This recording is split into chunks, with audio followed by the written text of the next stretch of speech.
Hi. Okay, so we've talked in a previous training about using Trello as kind of your catch-all, one-stop shop, access to everything in your business. As you're growing and wanting to stay organized, the more you take on, the more overwhelmed you're going to get.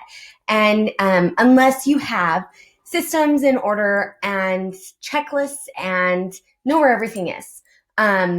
In such a way that all you have to do is tag someone and they can find it and handle it for you. So you want anything that you want. So we're going in this series. We're going over some things that you should setting up a Trello board for your business, and then some things that you should have in there from the get-go. You can always change and adjust, but these are things that every business needs to have all in one place, access for the team. And we talked in the last training, and we'll put the link below for that if you want to watch it. And we go into a little bit more depth about the Trello board and the branding list. In that one, we talked about keeping all your branding stuff in one spot so that you have consistency across the team, across the board. You're always using the same stuff. Today we're going to be talking about creating a list for common links used in your business. So this is all of your social media links, your website link, everything. It's if you have application forms or quick links to your website, if you have specific links on there.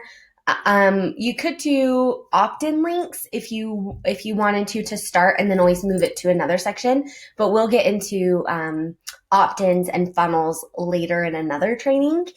But so for this training, we are kind of tips is to have social channels, common links. And you could even do these in two separate ones if you wanted to. But so you can see here, I've copied mine. One thing that is also really nice is they make it super easy for you to transfer from board to board. So if I wanted to move, if this list, both of these lists, I copied from my VA board.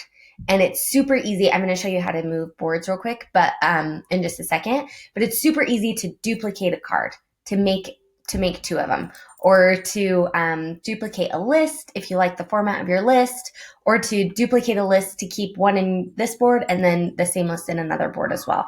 So it's super user-friendly and pretty easy to use. And there's very few things that you can actually like delete off. Even a list, you can archive this list. So an archive means you would be able to get it back if you needed to. Delete is gone forever. And I think you can delete cards. No, you can't. You can archive a card. So there's very few things that you can delete, which is nice. Like that makes it easier to give people access. Because that's weird. That makes it easier to give people access, because then you don't have to be super concerned about losing really important information. And most of these things are not in like solely here in Trello. They're also like in a Google Drive or on a website or somewhere else that you can access it.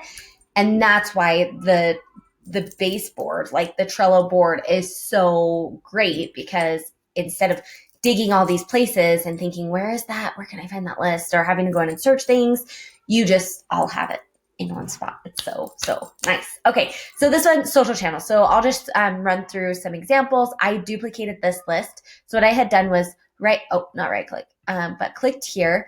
You can add a card, copy the list, move the list, watch the list, and sort in different ways. And archive is to get rid of it. So if I wanted to move the list, I could click move and then move it to a different board. And then it would take it straight from here and move it over. Or I could copy the list first, which is what I had done on my other one. Copy the list, and then you can change the name if you want. So if I was like, you know what, I actually want, instead of social links and common links, I want to have one be social links and one be common links. So I'm going to create the second one, and it takes just a second for it to copy it all over. And so now I'm going to update this one. I'll just click, I just did one click and I can delete common links. So now I've got social channel links. And I could just even do social channels and maybe I want to put more detail in there, or kind of some goals for each platform, something like that. Start keeping stats in there maybe. And so it's going to be more than links, but the common links is just going to be links. So I want to separate those. So then I'm going to go in here and I'm going to archive. And Instagram, I'm going to archive. And Pinterest, I'm going to archive. And YouTube and LinkedIn, archive. And then I'm just going to have my like affiliate links, application form, kind of different form kind of links. Okay. And then I'll go over here and I'll delete these ones off, archive, and I'm just right clicking, and then I can delete it off. So I'm archiving. This kind of looks weird, but my laptop's in front of my screen. So it's okay. So now I've got two separate lists. Okay. And now anytime so say someone on my team, I'm like, oh, she was looking for the Instagram information. She can't find it. I'm going to go to the comments and I can just tag her at her name. Here's that info. Save. So now she's getting a notification and we'll be able to click on that notification and go right to the list, right to the card that I am wanting her to see. And then she can have access from there. And then it's super organized and laid out. So now that she has access to this one and she sees what I'm talking about, there's no miscommunication. She can comment me back and we can talk on each project if we want to straight into Trello. So it takes away, not only does it take away the steps of having to look in many different places for specific stuff that you see all the time, it also it takes out the whole back and forth of chatting and email in different places. So you have your organization board, but then you also have a communication board on specific projects, which I love too. So it's just a great time saver for you and the whole team. It can take a little bit of time to get set up, but it doesn't have to take long. And once you get it organized, it's all there. So I'm going to be sharing the next couple trainings. I'm going to be sharing some more recommendations and training for what every business should have in their Trello board.